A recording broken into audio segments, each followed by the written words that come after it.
নাহমাদুহু ওয়া নুসাল্লি আলা রাসূলিল কারীম আম্মা বাদ ফাউযু বিল্লাহি মিনাশ শাইতানির রাজীম।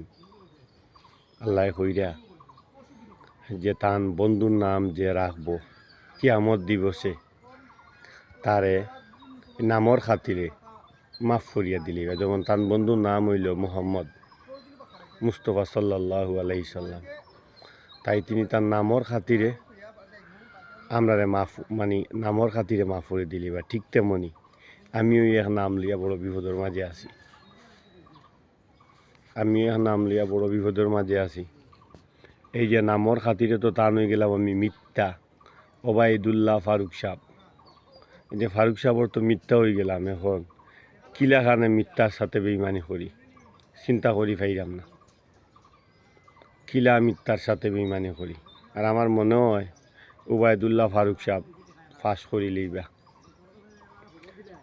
আর মামুন ভাইয়ের লগে তো কিছু দুষ্কৃতিকারী লাগ গেছে, উপায় নাই। মামুন ভাই তো ফারতা নাই, কষ্ট হয়, খুব কষ্ট হয়।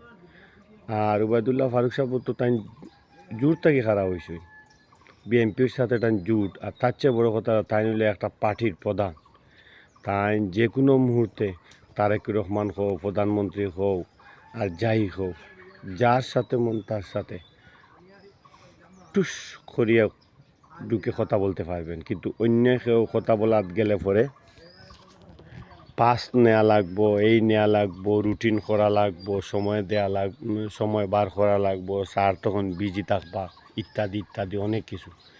তিনি মন্ত্রী হইলেও ওবায়দুল্লাহ ফারুক সাহেবের লগে তাই কিন্তু পারতা না, এটা চিরন্তন সত্য। আর তার চেয়ে বড় কথা হইল ওবায়দুল্লাহ ফারুক সাহেবের বাড়ি আমার থানা, খানাইঘাট থানা, তাই না একটা পার্টির প্রধান।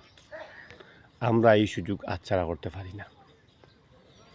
ডেবিল যারা লগেও থাকুক তাদের কারণে যে আমি করে নিতাম পারতাম না। ওবায়দুল্লাহ ফারুক সাহেব নিশ্চিত তিনি জয় লাভ করবেন, আমার বিশ্বাস। আসসালামু আলাইকুম রহমতুল্লাহ।